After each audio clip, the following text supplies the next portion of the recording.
France அவங்களுடைய படையை கண்டிப்பாக உக்ரைனுக்கு ஆதரவாக அனுப்பி வைப்போம் அப்படின்னு சொன்னாங்கல்ல. ஃப்ரான்ஸ் 2 அப்படிங்கிற ஒரு டிவி சேனல் இன்றைக்கி ஒரு ஷாக்கிங்கான இன்ஃபர்மேஷனை வெளியில் விட்டுருக்காங்க. உக்ரைனுடைய அடுத்த கட்ட தாக்குதலுக்காக உக்ரைனில் இருக்கக்கூடிய ஆண்கள் எல்லாருமே இப்போ இராணுவத்துக்கு வரவழைக்கப்படுகிறார்கள். ஆனால் பல கிராமங்களில் ஆண்களே இல்லை அப்படிங்கிற உண்மையை ஃப்ரான்ஸ் 2 அப்படிங்கிற டிவி சேனல் வெளியில் சொல்லியிருக்காங்க. அது என்ன அப்படிங்கிறதும் அதுக்கு பின்னாடி உக்ரைனுக்கு காத்திருக்கக்கூடிய பேரதிர்ச்சி என்ன அப்படிங்கிறதையும் இந்த ஒரு பதிவில் பார்க்க போகிறோம். எல்லாத்தையும் பார்த்துடலாமா?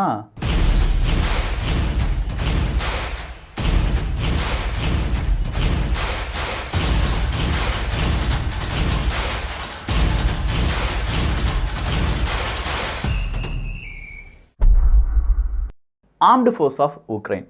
இந்த ஆர்ம்டு ஃபோர்ஸ் ஆஃப் உக்ரைன் அப்படின்னு சொல்லக்கூடிய இந்த இராணுவத்துக்கு கண்டிப்பாக இன்னும் வரக்கூடிய நாட்களில் நிறைய நபர்கள் தேவைப்படுவாங்க. மேற்குலக நாடுகள் நாட்டோவினுடைய 75வது ஆனிவர்சரியில் அவங்க என்ன செஞ்சிட்டாங்க, ஒரு முடிவு அப்படிங்கிறத எடுத்திருக்காங்க. அந்த முடிவில் இவங்களை பொறுத்த வரைக்கும் உக்ரைனுக்கு தேவையான 100 பில்லியன் யூரோவாக இருக்கட்டும், இன்னும் பல உதவிகளாக இருக்கட்டும், உடனடியாக செய்ய வேண்டும் அப்படிங்கிறது தான். ஆனால் இந்த 100 பில்லியன் யூரோ அப்படிங்கிறது தான் உடனடியாக இவங்களுக்கு வருமா, உக்ரைனுக்கு வருமா அப்படின்னு கேட்டால் உக்ரைன் ஏதாவது ஒன்று சாதித்து காணிக்கணும். சாதித்துனா அவங்களுடைய இராணுவ வீரர்களை வைத்து ரஷ்யா இப்போ பிடித்து வைத்திருக்கக்கூடிய சில பகுதிகளை மீட்டெடுக்க வேண்டும். ஆனால் ரஷ்யாவை எதிர்ப்பது அப்படிங்கிறது இப்போ உக்ரைனுக்கு சாத்தியமான செயலா அப்படிங்கிறது தான் கேள்வி. அதுவும் அடுத்ததாக ஸ்ப்ரிங் அப்படிங்கிறது வரப்போகுது. இந்த ஸ்ப்ரிங் அப்படிங்கிறது வரப்போகுது அப்படின்னு சொல்லும்போதே விவசாயம் தான். உக்ரைனை பொறுத்த வரைக்கும் பிரெட் பாஸ்கெட் ஆஃப் யூரோப் அப்படின்னு சொல்லியிருப்பாங்க. இப்போ அந்த விவசாயத்தில் பாதிக்கும் அதிகமான நிலம் பிளாக் ராக் இல்லாட்டி பல தனியார் நிறுவனங்களிடம் குத்தகைக்கு விடப்பட்டிருக்கிறது. பல இடங்களும் விற்கப்பட்டு விட்டன. சொல்லப்போனால் பாதி உக்ரைனுக்கு மேலே இப்போ தனியார் வசம் தான் இருக்குது அப்படிங்கிற உண்மையை நம்ம புரிந்து கொள்ள வேண்டும். ஆனால் மீதம் இருக்கும் விவசாயிகள் அவங்களுடைய விவசாயத்தை செய்யணும்ல. விவசாயிகள் அப்படின்னு சொல்லும்போது இந்த விவசாய வேலைகளை கொஞ்சம் ஆஜானுபவமாக இருக்கக்கூடிய ஆண்கள் அதிகமாக செய்வாங்க. பெண்கள் ஓரளவுக்கு அந்த வேலைகள்லாம் செய்வாங்க. ஆனால் அப்படிப்பட்ட ஆண்களை எல்லாம் இப்போ என்ன செஞ்சிட்டாங்க, உக்ரைன் அவங்களுடைய ஆர்ம்டு ஃபோர்ஸ் ஆஃப் உக்ரைன் அப்படின்னு சொல்லக்கூடிய ஏஎஃப்யூவில் சேர்த்துட்டாங்க. அப்படி சேர்த்தது மட்டும் இல்லாமல் நிச்சயமாக ஒரு குடும்பத்தில் இருக்கக்கூடிய ஆண்கள் இத்தனை வயதுக்கு மேலே இருந்தீங்கன்னா நீங்கள் கட்டாயமாக என்ன செய்யணும், இந்த மாதிரி இராணுவத்தில் வேலை செய்யணும் அப்படின்னு சொன்னாங்கல்ல. இப்போ அப்படி இராணுவத்தில் வேலை செஞ்சுட்டு மறுபடியும் வீட்டுக்கு வந்தவங்க அடுத்த 9வது மாதங்களில் என்ன செய்யணும், மறுபடியும் இராணுவத்துக்கு வரணும் அப்படிங்கிற ஒரு சட்டத்தை இயற்றியிருக்கிறார்கள். ஸோ இராணுவத்துக்கு பற்றாக்குறை, ஆட்கள் பற்றாக்குறை அப்படிங்கிறது இருக்குது. அந்த பற்றாக்குறையை உடனடியாக தீர்ப்பதற்கு நீ முதல்ல இராணுவத்துக்கு வந்திருந்தாலும் 9 மாதங்கள் லீவ் எடுத்திருந்தீங்கன்னா மறுபடியும் என்ன செய்யணும், இராணுவத்துக்கு வரணும் அப்படிங்கிற ஒரு கோரிக்கையை வச்சுருக்காங்க. இது கோரிக்கை இல்லாமல் சட்டமாக இயற்றப்பட்டிருப்பதால் அங்கே இருக்கக்கூடிய ஆண்கள் எப்படியாவது வெளியூருக்கு தப்பிச்சு போயிடலாமா, இல்லை மறுபடியும் இராணுவத்துக்கூடையே நம்ம ஒர்க் பண்ணணுமா, மறுபடியும் அங்கே இராணுவத்தில் இணைந்தால் உயிரோடி திரும்புமா அப்படிங்கிற பல கேள்விகளுடன் இருப்பதாக இந்த ஃப்ரான்ஸ் 2 அப்படிங்கிற அந்த சேனல் அந்த செய்தியை வெளியில் விட்டுருக்காங்க. அதுலேயும் செர்ஸ்கி அப்படிங்கிற ஒரு ரீஜனில் லுசான்கோ அப்படிங்கிற ஒரு கிராமம் இருக்குது. இந்த லுசான்ஓகா அப்படிங்கிற இந்த கிராமத்தில் மொத்தம் 400 நபர்கள் இருக்காங்க. ஆனால் 400 நபர்களில் 50 நபர்கள், அதில் வெறும் 50 நபர்கள் தான் ஆண்களாக இருந்திருக்காங்க. அந்த 50 நபர்களும் என்ன செஞ்சிட்டாங்க, ஒரு 6 மாதத்துக்கு முன்னாடி இராணுவத்தில் போய் இணைஞ்சிட்டாங்க, இல்லை இணைய வைத்து விட்டார்கள். மீதம் இருக்கும் ஆண்களில் பல நபர்கள் இறந்துட்டாங்க, கொஞ்சம் நபர்கள் வெளிநாடுகளுக்கு போயிட்டாங்க அப்படின்னு சொன்னாலும் இந்த 400 மனிதர்களில் 55 மனிதர்கள் அதில் 6 பேர் இறந்துட்டாங்க. எப்படி, நேராக இராணுவத்துக்குள்ளே போய் இறந்துட்டாங்க அப்படிங்கிற செய்தி எல்லாமே வெளியாகி இருக்கிறது. இதை விட அடுத்த கொடூரம் என்ன அப்படின்னு பார்த்தீங்கன்னா, கமென்கா அப்படிங்கிற ஒரு கிராமம் இருக்கான். இந்த கமென்கா அப்படிங்கிற கிராமத்தில் மொத்தம் 20,000 மனிதர்கள் வாழ்வார்கள் அப்படின்னு சொல்லியிருக்காங்க. இந்த 20,000 மனிதர்களில் கிட்டத்தட்ட 2,000 மனிதர்கள் ஆண்களாக இருந்தார்கள். அதுவும் இந்த மாதிரியான வயது வந்தவர்கள், அதாவது முதியவர்களும் கிடையாது, குழந்தைகள் அப்படிங்கிறதும் கிடையாது. இந்த 2,000 நபர்கள் எங்கே போயிட்டாங்க, இப்போ இராணுவத்துக்கு போயிட்டாங்க. அதில் 60 பேர் இறந்துட்டாங்க ஆல்ரெடி இராணுவத்தில். ஸோ மீதம் இருக்கும் எல்லாருமே ஓல்டு பீப்புள், விமன்ஸ் மற்றும் குழந்தைகள் தான். ஸோ இந்த இடத்துல இருக்கக்கூடிய சிக்கல்கள்லாம் என்ன அப்படின்னு பார்த்தீங்கன்னா, இப்போ நம்ம சொன்ன அந்த 2 கிராமங்கள்லேயும் அவங்களுடைய வாழ்வாதாரம் அப்படிங்கிறது முழுக்க முழுக்க விவசாயம்தான். ஸோ ஆண்களும் இல்லை, வயதானவர்கள் மட்டும் இருக்காங்க. அவங்களுக்கு தேவையான உதவிகளை செய்வதற்கு வீட்டில் ஒரு நபர் கண்டிப்பாக தேவைப்படுறாங்க. அது இல்லாமல் விவசாயமும் செய்ய வேண்டும் அப்படின்னு சொல்லும்போது அக்ரிகல்ச்சர் ரொம்ப பெரிய அளவில் பாதிப்படைய போகுது. அக்ரிகல்ச்சர் மினிஸ்ட்ரே சொல்லியிருக்கார். உக்ரைனுடைய மினிஸ்ட்ரி ஆஃப் அக்ரிகல்ச்சர் இன்னைக்கு இந்த செய்தியை வெளியிட்டிருக்கிறார்கள். இதே ஒரு நிலைமை இன்னும் ஒரு 3-4 மாதங்களுக்கு இருந்தது என்றால் ஸ்ப்ரிங் சீசன் அப்படிங்கிறது உக்ரைனுக்கு பெரிய ஒரு ஏமாற்றத்தை தர வாய்ப்புகள் இருப்பதாக கூறப்பட்டிருக்கிறது. செலன்ஸ்கி அவர்களுடைய புதிய சட்டமும் ஒரு 9 மாதத்துக்குள்ளே மறுபடியும் நீங்கள் இராணுவத்தில் வந்து வேலை செய்யணும் அப்படின்னு சொல்லியிருக்கக்கூடிய இந்த சட்டமும், அது இல்லாமல் இராணுவ வீரர்கள் அப்படிங்கிறவங்க கண்டிப்பாக கட்டாயமாக்கி அவங்களுடைய இராணுவத்தில் சேர்க்கப்படுவதும், எக்ஸ்பீரியன்ஸே இல்லாத இராணுவ வீரர்களை ஃப்ரண்ட்லைனுக்கு அனுப்புறதும், அவங்களுடைய ஸ்ட்ராட்டஜியை மாற்றுவதும், முக்கியமான தலைவர்கள், அது செக்யூரிட்டியினுடைய செக்ரட்டரியாக இருக்கட்டும், இந்த மாதிரி முக்கியமான தலைவர்களை எல்லாமே அவங்களுடைய பதவியிலிருந்து தூக்குவதாக இருக்கட்டும், ஜெலன்ஸ்கி அவர்களுடைய அந்த மதிப்பு கொஞ்சம் கொஞ்சமாக குறைஞ்சிக்கிட்டே இருக்குது. நேற்று தான் நம்ம பார்த்தோம், 3 வருடத்திற்கு முன்னாடி அவருடைய மதிப்பு கிட்டத்தட்ட ஒரு 70-72% இருந்துச்சுன்னா, அடுத்த வருடம் 55% குறையுது. இப்போது 22% குறைந்திருக்கிறது. ஸோ இந்த அளவுக்கு உக்ரைனில் இருக்கக்கூடிய மக்கள் கூட இப்போ ஜெலன்ஸ்கியை நம்புறது கிடையாது. அடுத்ததாக வந்திருக்கக்கூடிய தகவல் தான் உக்ரைனுக்கு பெரிய ஒரு சம்மட்டி அடியை கொடுத்துருக்கு. இஸ்ரேல் கண்டிப்பாக அமெரிக்காவினுடைய நட்பு நாடு தான். இஸ்ரேல் என்ன செஞ்சாலும் அமெரிக்கா அவங்கள பாதுகாப்பாங்க அப்படின்னு நினச்சிட்டு இருந்த உக்ரைன் போன்ற நாடுகளுக்கு அமெரிக்கா நீங்கள் நினைக்கிற மாதிரி உங்களை என்றைக்குமே பாதுகாத்துட்டு இருக்க மாட்டாங்க, முக்கியமான தருணங்களில் உங்களை கை கழுவி விட்டுட்டு போயிடுவாங்கப்பா அப்படிங்கிறத மீண்டும் இந்த காலம் நிரூபித்திருக்கிறது.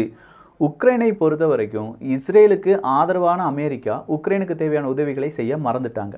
ஸோ இஸ்ரேலை விட்டு அமெரிக்கா விலக வேண்டும் அப்படின்னு நினச்சிட்டு இருந்தாங்கல்ல, அது இப்போ நடக்க ஆரம்பிச்சிருக்குன்னு சொல்லலாம். ஐநா சபையை பொறுத்த வரைக்கும் இஸ்ரேல் செய்தது இனப்படுகொலையும் அதே நேரத்தில் வார் கிரைம் அப்படிங்கிறதையும் செஞ்சுருக்காங்க. அதற்கான தீர்மானத்தை நிறைவேற்றியிருக்கிறது ஐநா சபை. இந்த தீர்மானம் அப்படிங்கிறது யுஎன்எஸ்சியில் ஆல்ரெடி ஒரு டிராஃப்டாக பாஸ் ஆச்சு. அப்படி பாஸ் ஆகிறத எதிர்க்காமல் அமெரிக்கா என்ன செஞ்சிட்டாங்க, அந்த ஒரு வாக்கெடுப்பின் போது அவங்க பங்கு பெறவே இல்லை. பங்கு பெற்றால் தானே பிரச்சனை, பங்கு பெறாமலே அவங்க என்ன செஞ்சிட்டாங்க, ஆப்சன்டீஸாக ஆகிட்டாங்க. சரி, இப்போ இஸ்ரேல் அந்த ஹமாஸ் அப்படிங்கிற பிரச்சனையில் இஸ்ரேலுக்கு ஆதரவாக அமெரிக்கா செயல்படாததற்கு காரணம் இஸ்ரேலினுடைய தாக்குதல் தான். பெரிய அளவு அவங்க ஈரானை சார்ந்த தலைவர்களை தாக்குவது, எய்ட் ஒர்க்கர்ஸ் மீது தாக்குதல் நடத்துவது, இது எல்லாமே அமெரிக்காவுக்கு எதிராக பல நாடுகளையும் திருப்புவதற்கு காரணமாக மாறியிருப்பதால் அமெரிக்காவால் எதுவுமே செய்ய முடியலை. இவ்வளோ நண்பனா உற்ற தோழனா இருந்த இஸ்ரேலையே அமெரிக்கா இப்போ கண்டுக்கிடாமல் போயிட்டாங்களே, ஒரு கட்டத்துக்கு மேலே நம்மளை எப்படி கண்டுக்கிடுவாங்க அப்படிங்கிற ஒரு பயம் பொதுவாக இப்போ யாருக்கு வந்திருக்கும், ஜெலன்ஸ்கி அவர்களுக்கு வந்திருக்கும். ஜெலன்ஸ்கி அவர்களுக்கு வர்றதுக்கு இன்னொரு சான்ஸும் இருக்குது. ஏர் டிஃபென்ஸ் சிஸ்டம் அப்படிங்கிறது இன்னும் ஜெலன்ஸ்கி கேட்ட அளவுக்கு கிடைக்கல. அதே மாதிரி F-16 இருக்கட்டும், அதுவும் கிடைக்கல. ஸ்டோல்டன்பர்க் அவர்கள் நாட்டோவினுடைய செக்ரட்டரி என்ன தெரியுமா சொல்லியிருக்காரு, F-16 வச்சு உங்களுக்கு என்னப்பா நடக்க போகுது, உக்ரைனில் எந்த மாற்றத்தையும் F-16 உருவாக்காது, உக்ரைனுடைய இப்போதைய போரில் எந்த முடிவும் F-16 வச்சு மாற வாய்ப்பே கிடையாதுன்னு சொல்லிட்டாங்க. என்ன சாமி இப்படி சொல்லிட்டீங்க, அப்போ எங்களுக்கு F-16 கிடைக்க வாய்ப்பு இல்லையான்னு கேட்டால் வாய்ப்பே இல்லை. உங்களுக்கு ட்ரைனிங் கொடுத்துட்ருக்காங்க, அந்த ட்ரைனிங் முடிகிறதுக்கு முன்னாடி போரே முடிந்தாலும் முடிந்து விடலாம் அப்படிங்கிற மாதிரி சூசகமான சில ரிப்போர்ட் அப்படிங்கிறது உக்ரைனுக்கு அனுப்பப்பட்டிருக்கிறது. ஒரே வாரத்தில் ரஷ்யா எவ்வளவு இழப்புகளை உக்ரைனுக்கு கொடுத்துருக்குன்னு நீங்கள் நினைக்கிறீங்க? 5 ஃபைட்டர் ஏர்கிராஃப்ட் அப்படிங்கிறதும் 3 S-300 ஏர் டிஃபென்ஸ் சிஸ்டத்தையும் 1199 ட்ரோன்ஸையும் என்ன செஞ்சுருக்காங்க, ரஷ்யா ஒரே வாரத்தில் உக்ரைனிலிருந்து போட்டு தள்ளியிருக்காங்க. ஸோ ரஷ்யாவினுடைய ஃப்ரண்ட் லைன் ரொம்ப சீக்கிரமாக முன்னேறி வரும்போது உக்ரைனுடைய ஃப்ரண்ட் லைன் கொஞ்சம் கொஞ்சமாக கரைந்து கொண்டிருக்கிறது. உக்ரைன் அவங்களுடைய அந்த அட்ஹோக் மெத்தட் எல்லாமே மாற்றி சின்ன சின்ன படைகளாக மாற்றியது எல்லாமே இப்போ இன்ஃபேண்ட்ரி டைப்பாகவே மாற்றிட்டாங்கல்ல, அது கூட அங்கே இருக்கக்கூடிய இராணுவ வீரர்களுக்கு எந்த விதமான எக்ஸ்பீரியன்ஸும் இல்லாமல் ஒரு இன்ஃபேண்ட்ரி மொபிலைசேஷன் அப்படிங்கிறத உக்ரைனுடைய இராணுவம் பெரிய அளவில் செய்வதில் பல சிக்கல்கள் இருப்பதாகவும் சொல்லப்பட்டிருக்கு. ஓவராலாக பார்க்கும்போது ஃப்ரான்ஸ் 2 அப்படிங்கிற டெலிவிஷன் சேனல் கொடுத்துருக்கக்கூடிய அந்த ஒரு செய்தி தான் இன்றைக்கி உக்ரைனையே கதிகலங்க வச்சுருக்கு அப்படின்னு சொல்லலாம். இவ்வளோ தூரம் இதெல்லாம் நடந்துட்டு இருக்கும்போது பெலரஸ் ரொம்ப சிம்பிளாக 1990களில் போடப்பட்ட ஒரு ட்ரீட்டியை ரத்து பண்ணுறாங்க. அந்த ட்ரீட்டியை CFE அப்படின்னு சொல்லுவாங்க. அது treaty on conventional armed force in Europe அப்படிங்கிறது தான். கிட்டத்தட்ட 19 நாட்டோ நாடுகளும் 6 வார்சோ பேக்ட் மெம்பர்ஸும் சேர்ந்து தான் இந்த CFE அப்படிங்கிற அந்த அக்ரிமெண்ட்டில் கையெழுத்து போட்டிருந்தாங்க. ஆனால் அந்த அக்ரிமெண்ட் இப்போதைக்கு அது தேவையில்லை அப்படின்னும், அந்த அக்ரிமெண்ட்டால் யூரோப்புக்கு எந்த விதமான நன்மைகளும் நடக்க போகிறது இல்லை அப்படிங்கிறதுனாலையும் நான் இந்த அக்ரிமெண்ட்டை கேன்சல் பண்ணுறேன், இந்த அக்ரிமெண்ட்டில் இனிமேல் நான் கிடையாது அப்படின்னு சொல்லி பெலரஸினுடைய அறிவிப்பு இருக்கிறது.